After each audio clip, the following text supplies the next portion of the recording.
left unsaid. Days that can't be counted by the time till rent. Tomorrow's just another like the one that comes next. The corner of the highway that leads to the job at the desk by the boss with the elegant watch.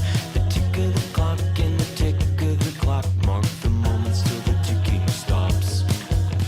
Today's pod is with Wes Adams and Tamara Myles. Wes is the founder and CEO of SV Consulting Group. He's led teams that were recognized as one of Fast Company's most innovative brands, won multiple Webby Awards, and received 2 James Beard Award nominations.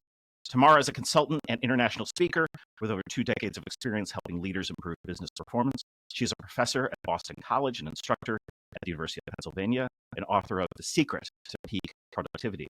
They've co-authored a terrific new book called Meaningful Work: How to Ignite Passion and Performance in Every Employee. Enjoy the pod. Wes and Tamara, welcome to the podcast. Thank you so Thank much for you. having us. We're delighted to be here. Very All right, excited. So about 10 years ago, my wife and I were brought into the University of Pennsylvania to help curate a 2-day conversation about comedy, improv, and positive psychology with Martin Seligman and his team. So our job was to assemble a group of great comedy minds. So we brought in the founding editor of The Onion, Scott Dickers, former SNL writer and Second City alum Cindy Caponera. We had New Yorker cartoonist Bob Mankoff, which was really cool there. But what was interesting was that we ended up talking way more about improv than we did comedy, because the connection between positive psychology and the tenets of improvisation they became very, very clear. Having read your book, this would not surprise either of you, right? Not at all. Tell me more.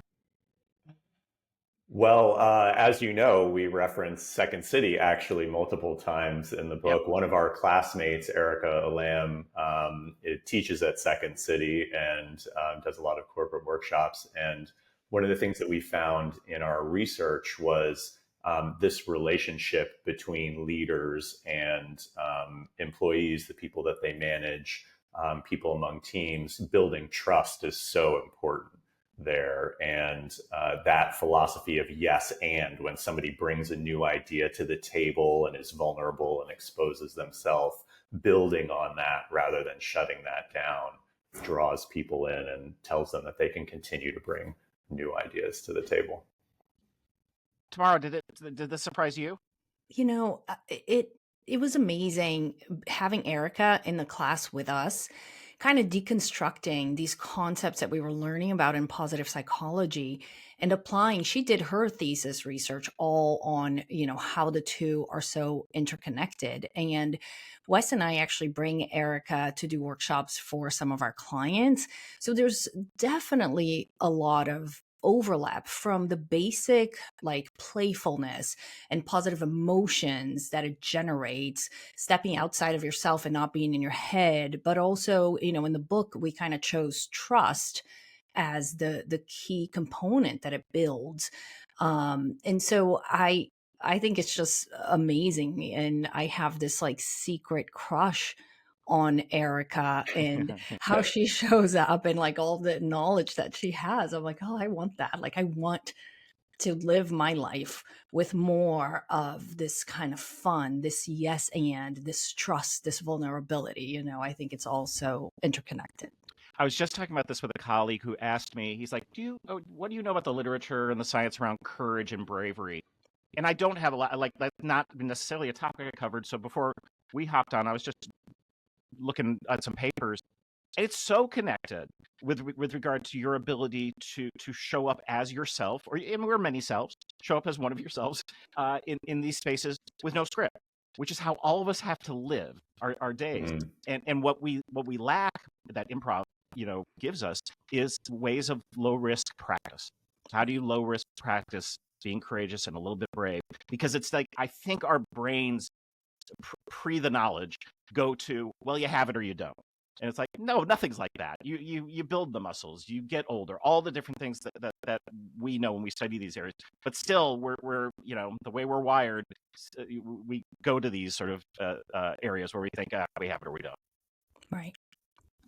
So you write in the introduction to your book, nearly 50% of an employee's experience of meaning at work is tied to what their leaders do or fail to do. So that's a big percentage. Talk more about what that means in the scope of this book.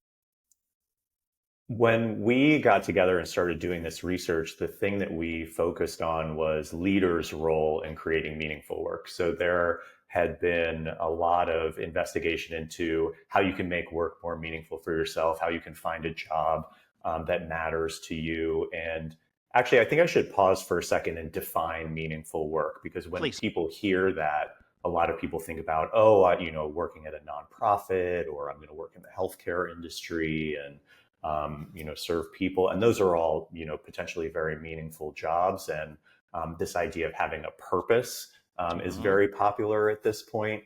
And that's not exactly what we mean when we talk about meaningful work. When we talk about meaningful work, we're talking about moments of meaning that can happen in every job, every day, across what we call the three C's, or the three sources of meaning, which are community, contribution, and challenge. And community is that belief that you belong, that you can show up authentically. And I think is very tied to what we'll be talking about, as relates improv.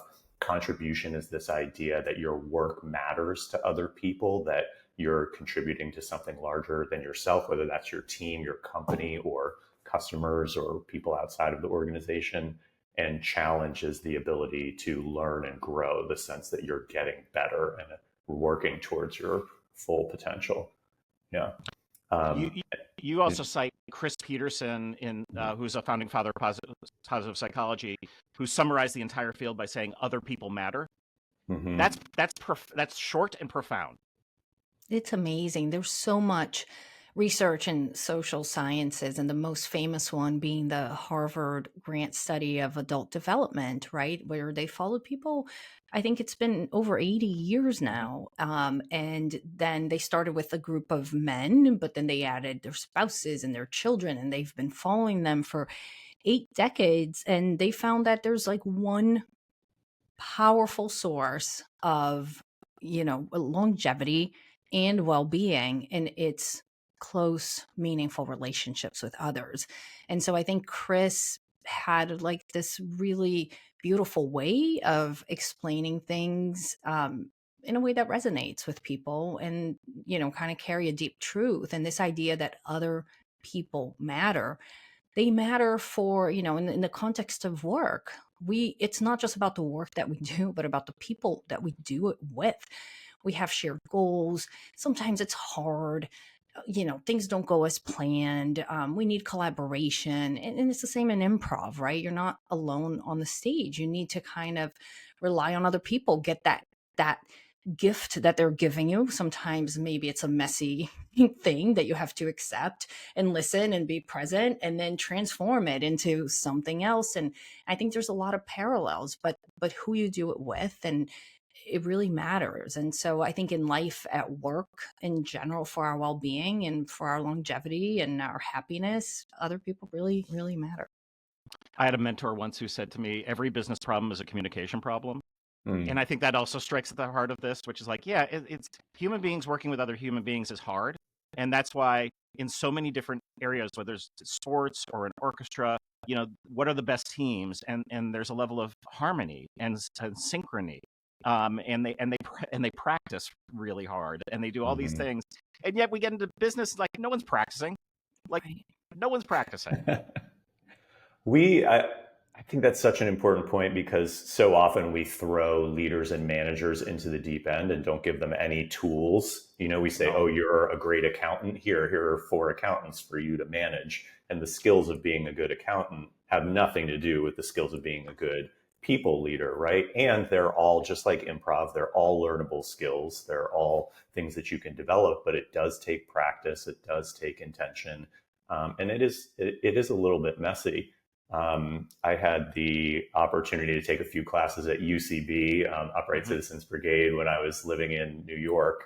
And it was really uncomfortable for me, as someone who usually comes into a conversation with an agenda and knowing what I want to say and what I want to get out of it, to have to give up that power essentially and Mhm. roll with usually some things that I wasn't expecting or didn't necessarily like from my improv partners, was a big lesson for me, and one that I think has been hugely influential in my ability to adapt in a business setting, to accept what people give me and to roll with that, and have a little bit less of a need for control in that situation, which is so necessary in today's environment where things are changing really quickly. Yeah, there's another improv concept called follow the follower. Hmm. And it's very aligned with Peter Drucker's work in terms of knowledge workers and and leadership that needs to be sort of agile and moving back and forth, and a lot around modeling. And you mine some really great stories in the book, and I want you to tell about the story about Rob Waldron, the CEO of Curriculum Associates, and his wedding that was almost a rainout. It's such a great story. And I think it also kind of ties to this whole practice thing, right? We have values that we kind of put on the wall or on the website, but unless we're practicing those values every day, they don't become part of the culture. But Rob, when we were interviewing him for our study, he told us about his wedding day in Newport, Rhode Island. Um, you know, as any couple, you do a lot of wedding planning and you are very excited. All your guests come in. The one thing you can't control is the weather. Yep. And so it turned out that on his wedding day was a big storm, big rainy storm in Rhode Island. And they had planned this wedding in one of the well-known Rhode Island mansions on the cliff walk, like on the ocean. And they started, kind of freaking out. And the bride, his fiance was upset, and they were kind of feeling like the whole wedding was just going to be a disaster and nobody was going to have fun. And the wedding planner pulled them aside and said to his bride, the rain is the rain. You can't control what's going to happen, but you can control what you do with it. Mhm. And everyone's eyes will be on you because everyone follows the bride.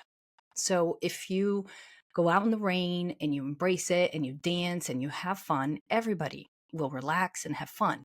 But if you're upset and tense and, you know, just not happy about it, then everyone is going to feel that and nobody's going to have a good time.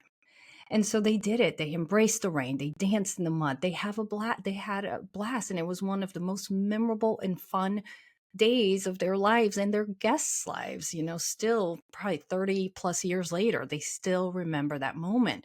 And Rob brought that lesson with him to his leadership approach as a CEO of a large organization. He always remembered that people followed the bride.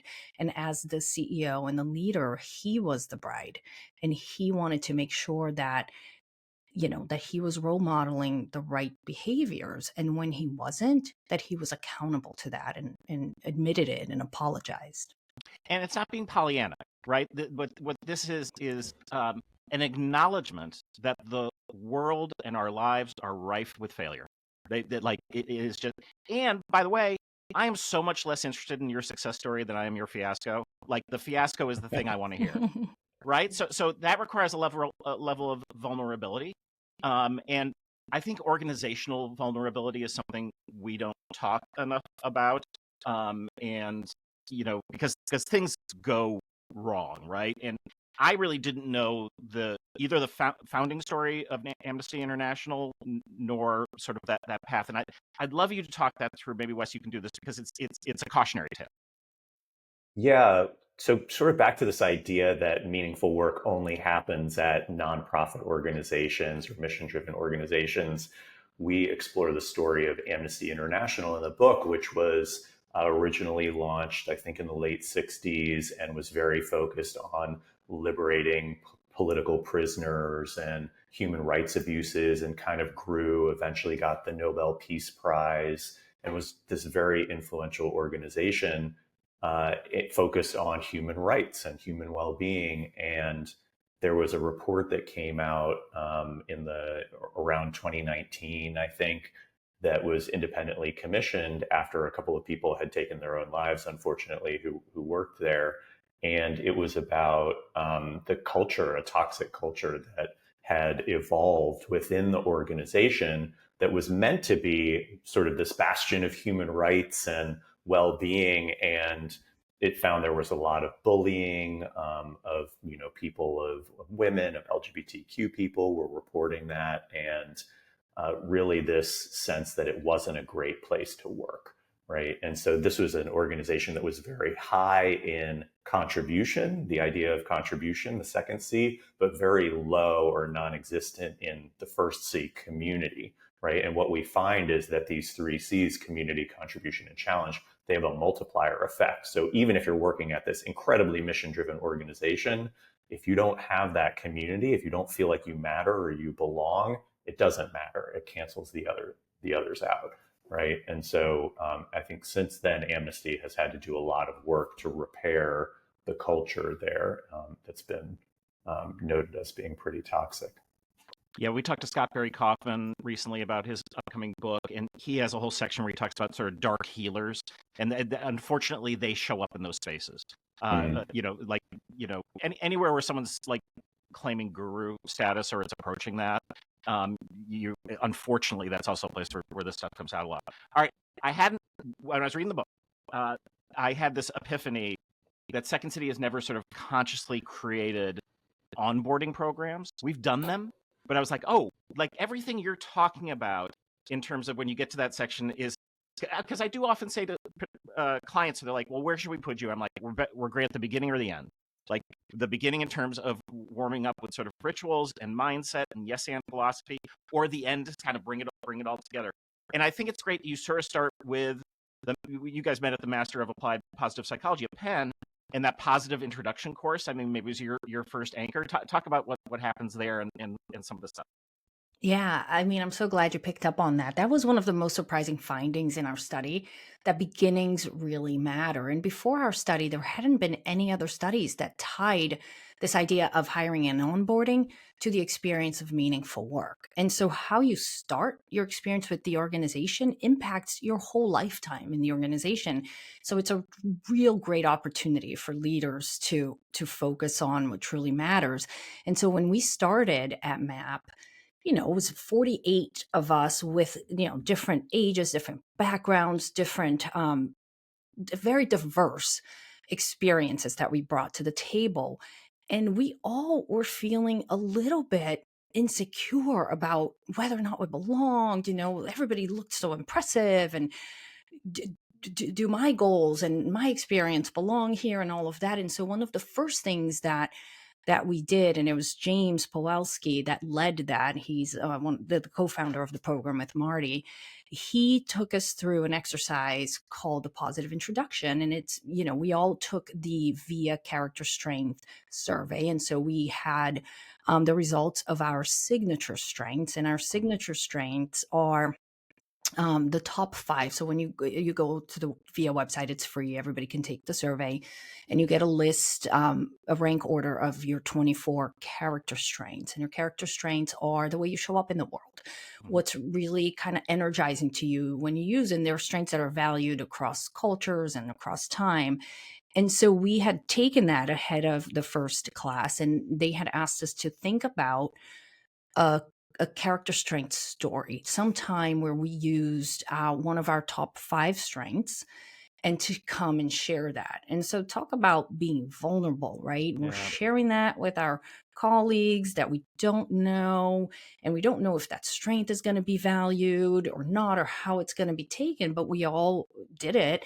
And so one of my signature strengths is the strength of love. So love as a strength is different than love as a feeling or an emotion. Love as a strength is about really valuing close relationships and caring and warmth and all of that. And so I told a story about that. Wes, what was the story you told? I forget. I told a story about being there for my family when my dad passed away. And what was the strength that you highlighted there? That's a great question. I can't remember at the moment, actually. It's interesting though, because what I was holding in my brain was, I bet your stories were rife with struggle. That most people's were, because it's like, yeah, you're talking about time you use your strength, but those come in handy usually when the chips are down, and you're able to sort of find your way through. I think with most people, and it's interesting because my wife Ann also is a professor of comedy. She runs the first ever BA in comedy writing performance at Columbia College. And when she talks about the difference between stand-ups and improvisers, she says, well, improvisation, they're doing perspective taking, right? They go to the audience, get suggestions, and then respond. What's interesting about stand-ups is they have to do perspective giving. First 5 minutes of their act, think about your favorite comedians and their Netflix special. They're all talking about like faults and struggles. So John Mulaney's a drunk, Amy Schumer's a slut, like Patton Oswalt's a schlub. And it's like, well, why do they do that? And it's like, they're forging connection through this sort of real thing. You know, they're being authentic with the audience. They're learning to trust them and learn how to be communicated to. And it's a bit of a magic trick and it's sort of a mastery. But I think we all know people like that. Like when you hear the stories of people who meet Bill Clinton in person, they're always like, oh, I felt like I was the only person in the room. Yeah. That's not easy to do. Yeah, I think I went to Taylor Swift's Eras tour, and 70,000 people, and you still feel like she's talking to you personally. It's amazing. I actually love this idea of perspective giving because I love stand up. I'm actually going to go see Jim Gaffigan and Jerry Seinfeld perform together. And that's the one thing. It's like they give language to your experience that, everyday things that you don't even notice. And that's a great way to put it. Yeah. So I think you're right about the strengths. We do rely on them to navigate adversity. It's a huge part of our resilience and how we show up and the tools we have. I would say, no, go ahead. I was going to say, Tamara and I typically do this exercise when we start working with new teams in our consulting work. And more than 80% of people who talk about their proud moment or their moment of strength are talking about a time that was really difficult, a struggle that they went through. So I think this is a very universal human thing. And that vulnerability does create such deep connection among the groups that we work with. It allows them to see each other in some cases for the first time as people rather than colleagues that they're transacting with. And that forges a really powerful foundation for the rest of the work that we do after. I'm curious if you have clients who come to you like they do for us for storytelling, because where I've ended up with this is I have to really dig because I'm like, what do you mean by storytelling? Because it affects everything. Right? It's like when you really look at it, are you talking communication skills? Are you talking sales? Are you talking leadership? Because the way we show up in the world with our stories is how we create meaning and how we create sort of compelling narratives. I mean, data is great to have, but no one looks at a bunch of numbers and gets like inspired to change the world.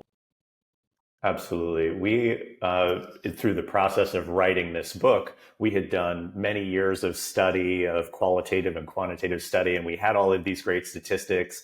Half of the meaning that you experience at work is tied to what your leaders are doing, and all of these, predictions about that impacting your job satisfaction and how long you're going to stay and how well you're going to do and how creative you are and all of that. Nobody cares about any of those statistics, right? Like nobody, that sounds great, but to bring it to life, to make it to compelling, we talk to so many different leaders across industries and about their experiences, like Rob Waldron's story about the bride, right? That's very memorable, much more so than if I tell you, oh, well, 50% of role modeling, is about the leader, and that's what impacts how people behave in an organization and all of those sorts of things. And so it's a very powerful tool to communicate the culture of an organization, to communicate what behaviors are rewarded, which behaviors are punished. And also that story that you're telling yourself about work is really where meaning comes from. Do you believe that you belong? Do you believe that your work matters? Do you believe that you're getting better?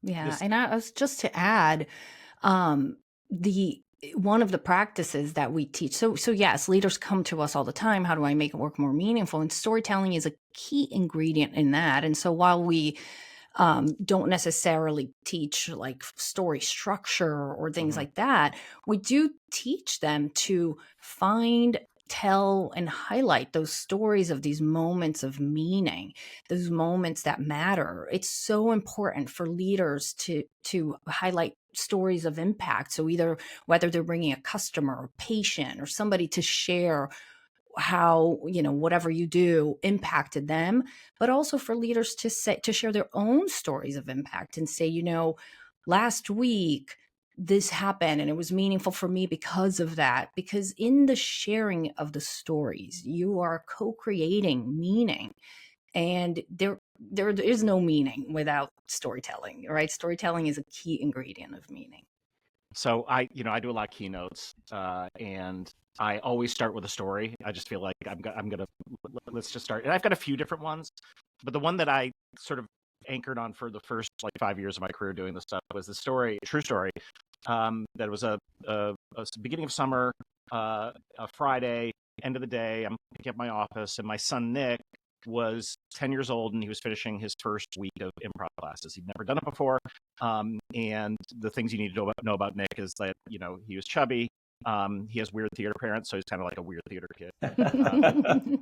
But also he gets bullied at school, So this week, though, was amazing. And we get in the car, and we're leaving Piper's Alley. And he says to me, he goes, "Dad, do you know what I love about improv?" I go, "No, buddy, what do you love about improv?" He goes, "Improv, if you're nice and funny, you're popular." And this just it changed my view of the work I do. And it was the larger point.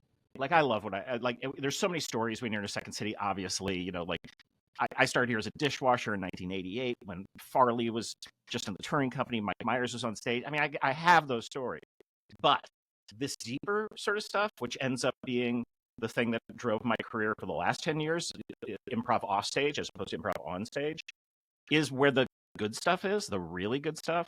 Because if you talk about Colbert or Tina Fey or Amy Poehler, the improv philosophy drives what they do. They write about it, they talk about it, they embody it as well.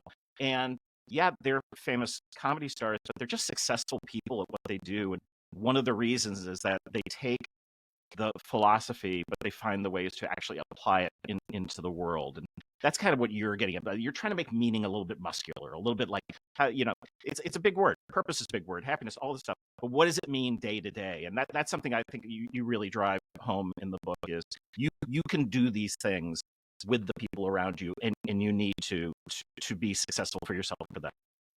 Is that Absolutely. Right? The book is full of these small tools for leaders and for other folks as well that you can apply every day, no matter what job you're in. And we've confirmed that these work across whether you're a janitor, whether you're an astrophysicist, whatever it is like a muscle. You can practice these things. And one of the things we know from meaning research or the meaning literature also is that reflection, taking a minute to take a step back and to think about what it is that you did, what was meaningful to you throughout the day, to tell that story to another person or just yourself is a very powerful way to reinforce that meaning. And where leaders come in, like Tamara said, is helping to tell those stories, is helping to create those practices and influencing those things. I think what we didn't get to from the very beginning when you asked about leaders being 50% of meaning in an organization is that there are all of these practices that leaders can employ to create the environments where meaning thrives, right? And to give people that work for them or with them the tools to do this for themselves and to help them shape that story. Because if they don't, there's a different narrative that will appear. Absolutely. Right. And that could be good, but it's probably not. A couple more stories I want to ask you about, and then I'm going to ask you for your yes and stories. Awesome. I love this radiologist study. Can you talk about that one that's in chapter 8? Yeah, so it was a study done in University of North Carolina, if I'm remembering correctly. I think this is an Israeli study, actually. Oh, it was Israeli, Yeah. okay. But it was where they gave, they had radiologists, look at the scans of the x-rays and give a diagnosis, right? And they wrote out their reports and all of that. And then 3 months later, they gave the same radiologists the same x-rays. They didn't know it was the same. It was like, oh, here's a new batch. This time, though, they included a picture of the patient with the x-ray. And the readings were more thorough, more accurate. And so the idea is that just putting a face to, to the name or to the x-ray, just kind of humanizing that experience a little bit really increases the amount of effort, the amount of thoughtfulness that we put in, because we care about the impact that we're having when we know who we're impacting. That it's amazing, and anyone who's gone through a healthcare experience, you kind of have to fight to be seen. Yeah. Yeah. Unfortunate, but you do, and this is a stunning study, because it just shows when you can, your behavior is going to be influenced for the better when you see someone else as human and having a mind. And especially the world we live in right now, where it's so easy to dehumanize, when it's easier to go on social media and think that that's inappropriate. The things that people say on social media, if they did that in real life, Oh my people God. would they'd be appalled.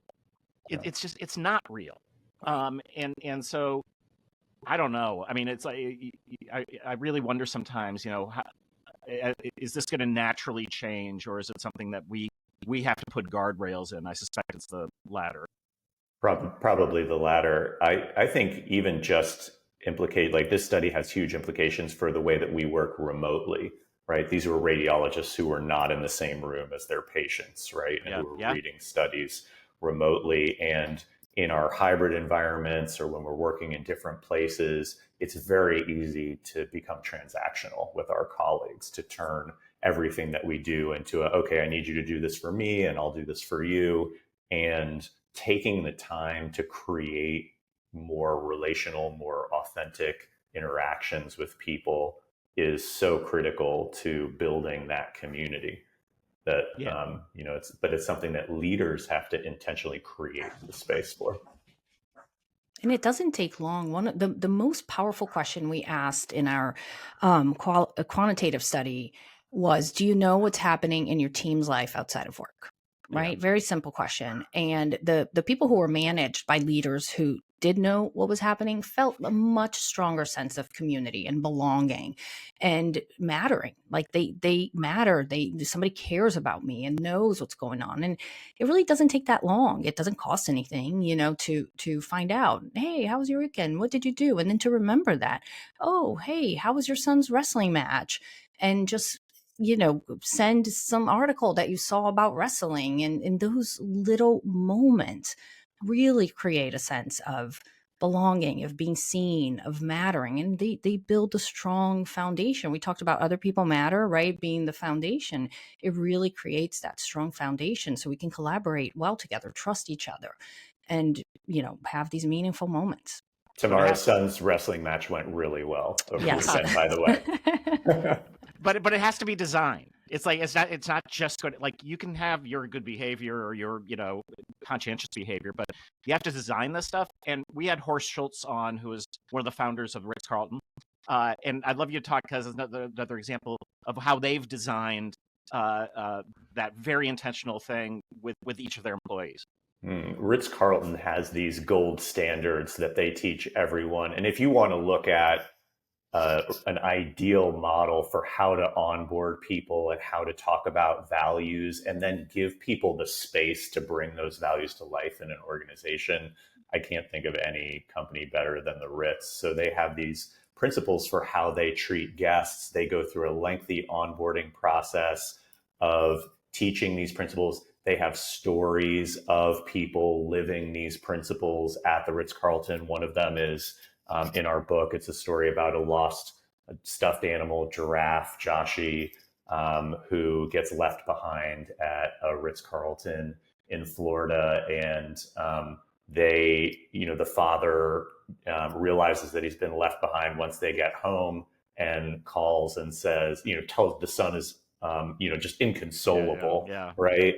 Because his favorite pet giraffe has been left behind. He tells him, oh, he stayed behind for a couple of extra vacation days at the Ritz, and he'll be back soon, right? And in the meantime, is frantically calling the manager at the Ritz saying, can you please send the giraffe back as soon as possible? And I've told my son, he's spending a couple of extra vacation days, but he's freaking out.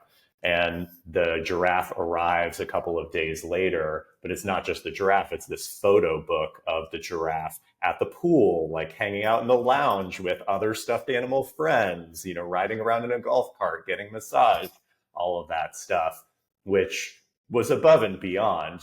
How are you not just going to fix a problem for someone, but really make them feel like a special member of the community? And in Ritz-Carlton's words, create a Ritz-Carlton guest for life.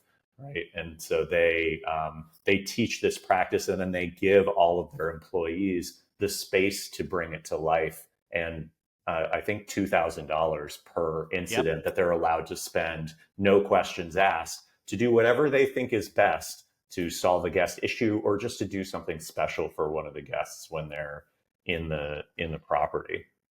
I just had this. So it was a Marriott, and you talk about them in the book too. And I got there, and you had to pay for internet, which is a pet peeve of mine, and it's a lot of money.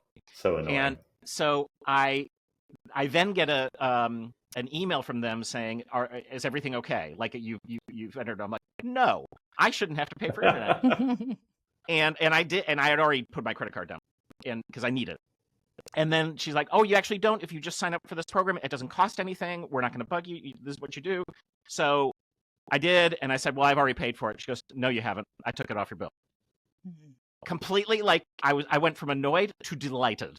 Mm-hmm. So, and I think this idea of creating intentional delight inside companies, every company should have a way of doing that, because it's just, especially when this is the best thing when things go wrong. It's an opportunity. Mm-hmm. This is this improv thing. If you learn to make mistakes work for you and you see all obstacles as gifts, these are opportunities to change the story in such a better way. And all it takes is a reframe. It's not that much money. Yeah. And I think it's also, as you were saying this, I think it's yes, creating these moments of delight for customers and having the autonomy, like people at the Ritz Carlton have, in a budget to do what they think is right.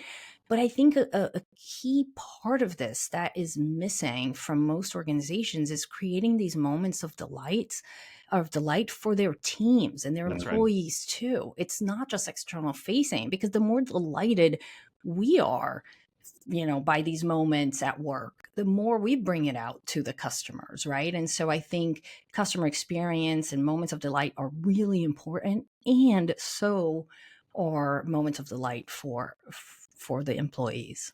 Well, and you actually, I found the quote because you talked to Debbie Marriott Harrison, and she says that the company motto is "Take care of associates, and they will take care of the customers." Mm-hmm. Yeah. So that's I'm sure that's what happened in my situation. And I think it's rare, honestly. All right, I'm going to ask each of you for your yes and story. Wes, do you want to go first? Sure. My yes and story is at the beginning of my career. So I worked for about a year at an insurance company, my first job out of college, and I hated it. I was living in New York, and I thought it was so boring. And I had some friends that were opening a nightclub in Miami. And I said, I'm just going to come bartend for you. I'm leaving all of this behind. I'm going to do exactly the opposite. And I'm just going to hang out and figure out what I want to do. And so while I was, before the club opened, while I was, waiting to start bartending there, they let me follow around the woman who was the marketing director of the nightclub, because I was interested in learning a little bit more about how it was promoted, how you get people in, and all of that sort of thing. And so that was really interesting to me. And about a month before the nightclub launched, she left because she got an offer to open her own club in New York, which ended up being very successful. But all of a sudden there was no marketing director, and they were like, "Do you want to take the job? We've got to get this thing off the ground, and you've been following her around." And I was like, I have no idea what I'm doing. I'm not qualified for this at all. But sure, I'll do it. I'll take it on. And I was in way over my head. And but ended up leading me to a career in hospitality, that I was in for 10 years, and ended up being a really great decision. But I was very nervous about saying yes to that. I love it. You were brave. Tamara, what's your yes and story for us? My SAN story is actually with Wes. So we met in graduate school the first day and we hit it off, and we both came in wanting to learn more about meaningful work. And he really wanted to study leaders and do some kind of qualitative or quantitative study. And I wanted to kind of create more of a theoretical framework and, kind of do a little more desktop research, just read papers and write a book. And from the beginning, he was like, we should really do this together. And I was like, yeah, no, no, no. Like, let's just collaborate. And he was like, no, but like, we're kind of doing the same thing. Let's just do it together. And I was like, no, no, no. I kind of just want to do my own thing. And after a few months of persisting and explaining why it made sense, I was finally like, all right, yes, let's do it together. And it was amazing, right? It was the best decision I ever made. I'm very happy for his persistence and I wore her convincing down skills. over many months. Yeah. Yeah, Like a business rom-com. exactly. Indeed. I will note, though, that she waited until after I had done all the work of submitting the IRB, to the university to have to do the research study, which was smart, strategic on her part. I would definitely say so. The book is called Meaningful Work: How to Ignite Passion and Performance in Every Employee. Wes and Tamara, thanks so much for coming on the pod. Thanks for having us. Thank you.